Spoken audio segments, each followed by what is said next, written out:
हम सब जानते हैं कि एक रेसलिंग मैच के दौरान किए जाने वाले ज्यादातर मूव्स रिंग में मौजूद दोनों रेसलर्स के पूरे तालमेल से ही होते हैं। लेकिन ऐसे भी कुछ मौके होते हैं जब एक मैच बिल्कुल उल्टी दिशा में जा सकता है और दो या दो से ज्यादा रेसलर्स एक मैच के दौरान असल में लड़ने लग जाते हैं। इसके बहुत सारे कारण हो सकते हैं, जैसे कि मैच में हुई कोई गलती जो किसी रेसलर को नाराज कर दे, या वो दोनों रेसलर्स एक दूसरे को पसंद न करते हों और वो मैच के बीच में ही हिसाब बराबर करने का फैसला कर लें। तो इसी के साथ आइए देखते हैं ऐसे ही 10 प्रो रेसलिंग मैचेस की तरफ जो असली लड़ाई में तब्दील हो गई।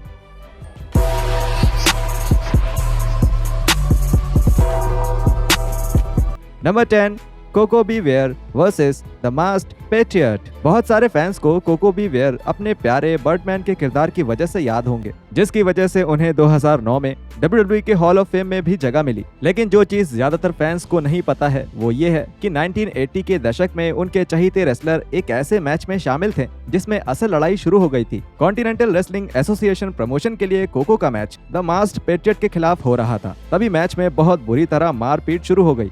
न जाने क्यों द मास्क्ड पेट्रियट ने कोको के साथ रिंग में लड़ाई करना शुरू कर दिया। वो उनके चेहरे पर असल में मुक्के मारने लगे, जिसका जवाब कोको ने भी अपने अंदाज में देना शुरू कर दिया और एक मूव ने तो द मास्क्ड पेट्रियट को बेहोश ही कर दिया। इस हाथापाई का अंत यही नहीं हुआ, कोको ने अपने ओपोनेंट के सर पर लात बरसाना शुरू कर दिया।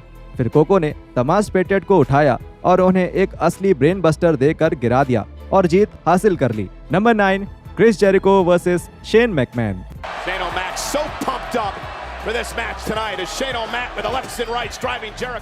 शेन मैकमैन हमेशा से ही फैंस और बैकस्टेज में सभी रेसलर्स के चहीते रहे हैं।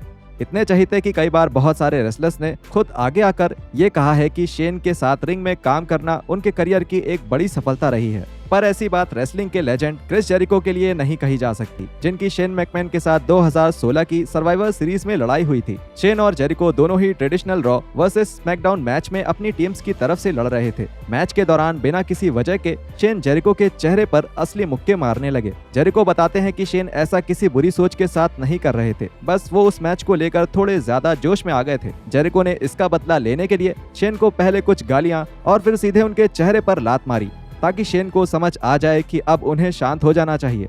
Number 8, Steiner brothers versus नेस्टी boys. जब 1990 में नेस्टी बॉयज WCW से जुड़े थे, तब उन्हें तुरंत ही स्टाइनर ब्रदर्स के साथ एक झगड़े में डाल दिया गया था।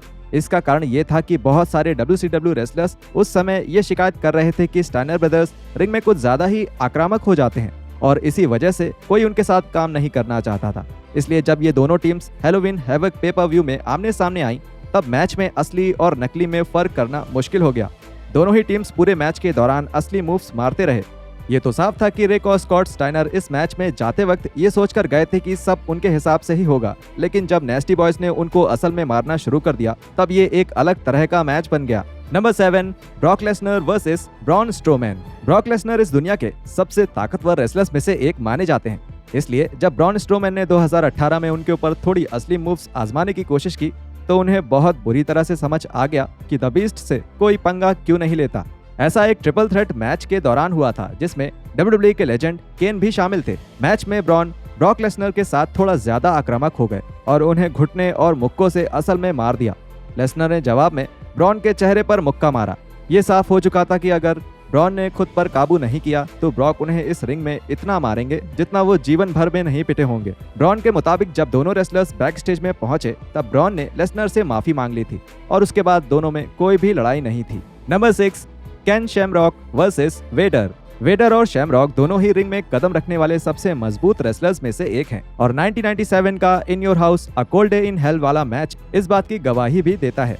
ये मैच शैमरॉक का WWE पे-पर-व्यू पर पहला मैच था और शैमरॉक ये भूल गए थे उन्हें अपने ओपोनेंट को सच में नहीं मारना था और इसी वजह से उन्होंने वेडर को असली मुक्के मार दिए, जिससे वेडर की नाक टूट गई। वेडर ने शैमरॉक को ध्यान देने के लिए बोला भी, लेकिन शैमरॉक इससे भी नहीं रुके। इस वजह से वेडर ने शैमरॉक को इतनी जोर से असली मुक्का मारा कि शैमरॉक की गर्दन टूटते टूटते बची। इसके बाद दोनों ने ही बिना ज्यादा जोश में आए मैच को खत्म किया और शैमरॉक को जल्दी ही ये सीख मिल गई कि WWE उनके MMA की उस दुनिया से बहुत अलग है जिसकी उन्हें आदत थी।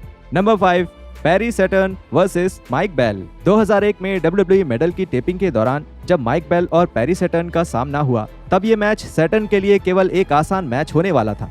मैच के दौरान बेल ने बहुत सी आम मूव्स में गलतियां कर दी और यहाँ तक कि बेल ने एक आर्म ट्रैक में भी गलती कर दी, जिसकी वजह से सैटर्न सीधे अपने सर के बल गिर गए। सैटर्न बेल पर इन गलतियों की वजह से बहुत नाराज थे और इसलिए उन्होंने बेल को असल में मारना शुरू कर दिया। सैटर्न ने बेल के चेहरे पर मुक्के मारे और उन्हें रोप्स के बीच इतनी तेजी से फेंका कि बेल अपने सर के बल गिर गए। सैटर्न ने ऐसे कई मूव्स मारे जिसमें बेल कुछ नहीं कर सकते थे और यहाँ तक कि उन्होंने बेल की गर्दन पर भी डरावने ढंग से हमला किया। जब मैच खत्म हो गया तब सैटर्न के मैनेजर टेरी रेनॉल्ड्स ने भी रिंग से बाहर जाते वक्त बेल को मारा ताकि उन्हें बेइज्जत कर सकें। इस बात के लिए सैटर्न को बैक स्टेज में WWE के मैनेजमेंट से काफी डांट सुनने को मिली। यहाँ तक कि WWE के icon stone cold Steve Austin भी बाद में आगे आए और कहा कि हालात को संभालने के लिए सैटर्न का तरीका बिल्कुल गलत था। इसके कुछ ही समय बाद सैटर्न को एक बदनाम मॉपी का किरदार मिल गया और बदकिस्मती से ये उनके बेहतरीन दिख रहे फ्यूचर के खत्म होने की बस शुरुआत ही थी। Number 4, Kurt Angle versus Daniel Puder. 2004 में कर्ट एंगल और Tough Enough star Daniel Puder का सामना एक ऐसे मैच में हुआ जिसे असली मैच की तरह पेश किया गया था। इसका प्लान और उसके मुताबिक इसका रिजल्ट ये होना था कि एंगल इसमें विजेता रहेंगे, लेकिन इस प्लान पर जल्द ही पानी फिर गया जब प्यूडर ने एंगल को एक असल आर्म बार में जकड़ लिया और एंगल बस स्टेप आउट करने ही वाले थे, जिसकी वजह से एंगल के नाम को एक बड़ा झटका लग सकता था। इस मैच के असल लड़ाई में बदल जाने के कारण रेफरी को ऐसा नाटक करना पड़ा कि प्यूडर के कंधे मैट को छू रहे थे और एंगल को अंत में जीत मिल गई। जब ये हादसा हुआ तब फैंस थोड़े कंफ्यूज थे कि उन्होंने अभी क्या देखा, लेकिन रेसलिंग ऑब्जर्वर के डेव मिल्जर की एक रिपोर्ट ने ये पक्का कर दिया कि प्यूडर ने एंगल को सच में मारने का फैसला किया था। उन्होंने बताया वो बिल्कुल सच था। अगर आप फाइटिंग नहीं देखते, प्यूडर ने एंगल को एक किमोरा में लॉक किया था। ये इसे टैज की तरह की लॉक भी बोल सकते हैं।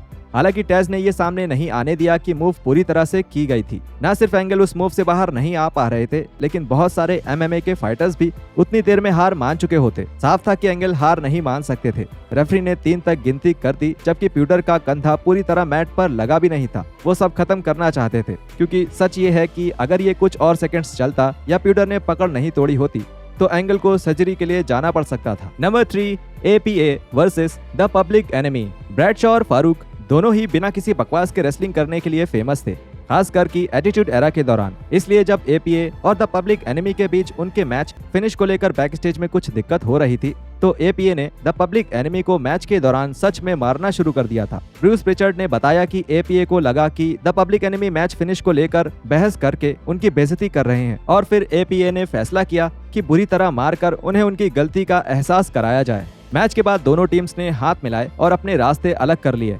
इस हादसे के कुछ ही समय बाद द पब्लिक एनिमी को WWE से निकाल दिया गया।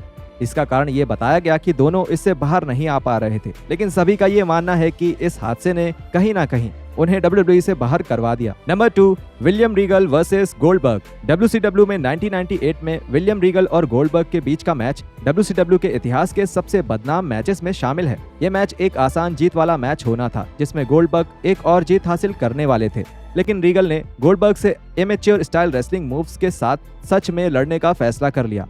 बीते सालों में इस बात पर बहुत विवाद रहा कि असल में उस मैच के दौरान क्या हुआ था। कुछ लोग कहते हैं कि रीगल को ऐसा बताया गया था कि मैच थोड़ा मुश्किल दिखाना था। वहीं कुछ लोग का मानना है कि रीगल बस WCW के एक नए रेसलर को मारना चाहते थे। WCW के पुराने प्रेसिडेंट एरिक बिशॉफ के मुताबिक रीगल ने असली लड़ाई की शुरुआत करी थी और वो हद से बहुत आगे निकल गए। बिशॉफ ने अपने पॉडकास्ट पर बताया कि मैंने इसके बारे में बिल या रीगल से बात नहीं करी है, इसलिए मुझे नहीं पता कि उनकी कहानी क्या है, और वहीं दोनों इसमें शामिल थे, इसलिए केवल उन्हीं की बात मायने रखती है।